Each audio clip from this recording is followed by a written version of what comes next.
BTV 다나 안녕하세요 여러분. 진짜 오랜만에 영상으로 찾아뵙게 됐어요.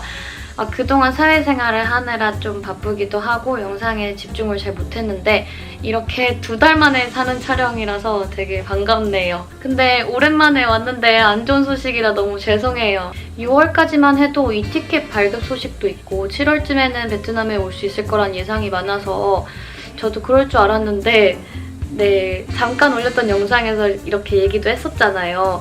근데 상황이 사실 안 좋게 돼가지고 또 제가 정확한 영상을 공유하지 못한 점에 대해서 되게 죄송해요. 자꾸 죄송할 일만 있어.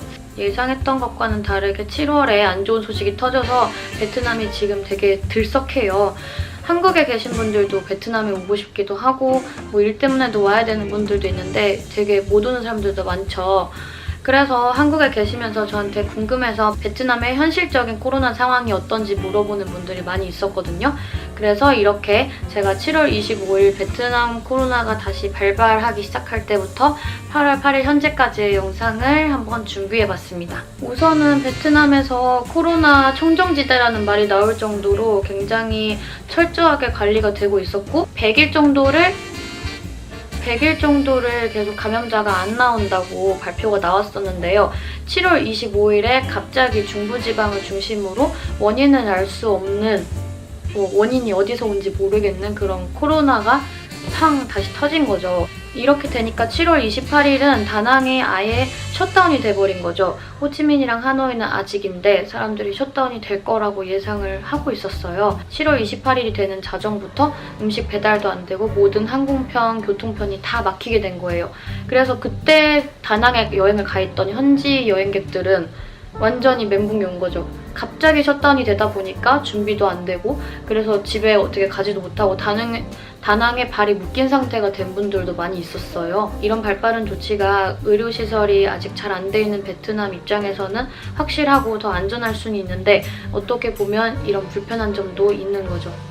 그래서 다낭에서 시작됐지만 호치민이랑 하노이도 확진자가 나왔으니까 7월 30일이 되면서 7월 30일이 되는 자정부터 클럽, 바, 가라오케, 뭐 일반 노래방 다 그래서 7월 30일이 되는 자정부터 호치민이랑 하노이에서도 클럽이나 바, 가라오케 등등 유흥은 다 닫아야 됐었고요. 동시에 30인 이상 모임은 금지 조치되고요. 베트남에서 사회적 거리두기를 권고하게 됐어요.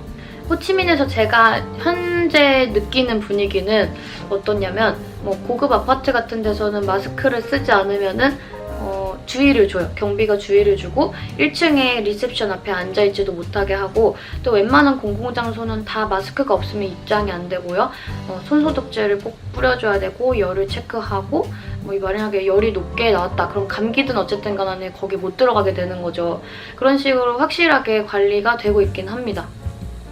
그리고 원래는 사망자가 없었는데 6일 기준으로 사망자가 10명까지 늘어났어요. 여기 계신 교민분들도 되게 많은 분들이 두려워하실 수밖에 없는 게 여기서 걸리면 일단 비용적인 것부터 안전 그리고 자국에 돌아가야 하는 문제 등등 되게 많은 문제가 생기니까 다들 많은 분들이 되게 두려워하시고 저도 평소에는 겁이 되게 없는데 혹시나 하는 생각에 이동 반경도 많이 줄이고 또 진짜 무섭더라고요.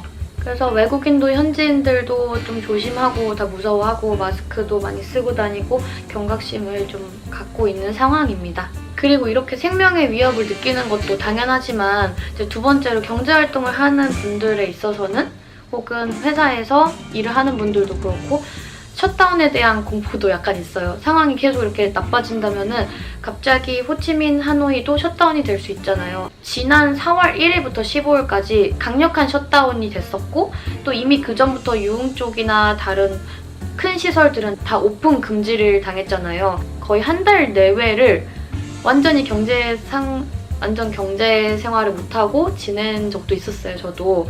그래서 저도 통역을 아예 못한다고 그때 그랬었잖아요. 그래서 매일같이 집에서 라이브 찍고 여러분이랑 소통하고 그랬던 이제 좀 힘들지만 나름대로 추억이었던 기간이 있었는데 이제 그런 기간이 또 나타날 수도 있기 때문에 다들 약간 겁을 먹은 거죠. 여기서부터는 약간 어려워서 참고를 좀 할게요. 8월 4일에 그 말이 안 나.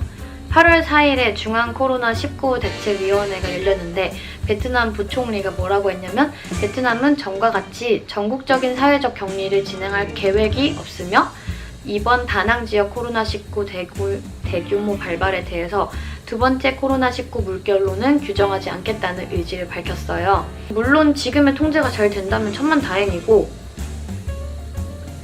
상황이 더 악화된다면 이런 계획도 어떻게 갑자기 바뀔지 모르는 게 베트남의 현실적인 상황이죠. 그리고 8월 4일에 호치민 인민위원회 회의에서 도시 전체 중국인 불법 입국자가 114명으로 밝혀졌는데 이 사람들은 이제 비즈니스나 뭐 가족, 친척 등 여러 가지 이유로 비밀 루트를 통해서 밀입국을 한 거예요. 코로나19 사태 때문에 베트남이 완전히 국경 봉쇄를 해버리니까 이제 중국에서도 몰래 밀입국을 했던 거예요. 이런 밀입국을 도와준 베트남 사람들에 대해서도 엄벌 조치를 취해서 감옥행 6년까지 받을 수 있었습니다.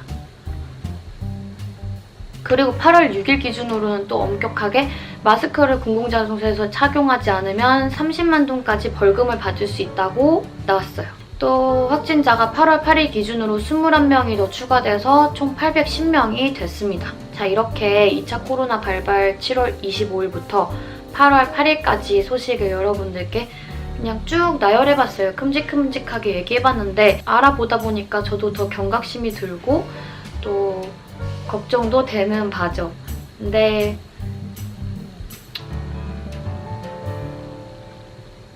아무튼 근 2달 동안 촬영을 안 하고 이제 전에 영상을 조금씩 올리거나 여러분들과 소통을 많이 못했는데 이렇게 카메라 앞에 다시 앉으니까 되게 오랜 친구를 만나가지고 덤덤하게 얘기하는 느낌이네요. 오늘 영상이 베트남의 코로나 상황에 대해서 궁금했던 분들께 참고가 되는 좋은 영상이었으면 좋겠네요. 앞으로 또 새로운 소식이 있으면 베트남 코로나 상황에 대해서 또 공유를 하고 코로나 상황이 되기 이전에 놀러 갔던 영상들도 편집해서 공유하도록 하겠습니다.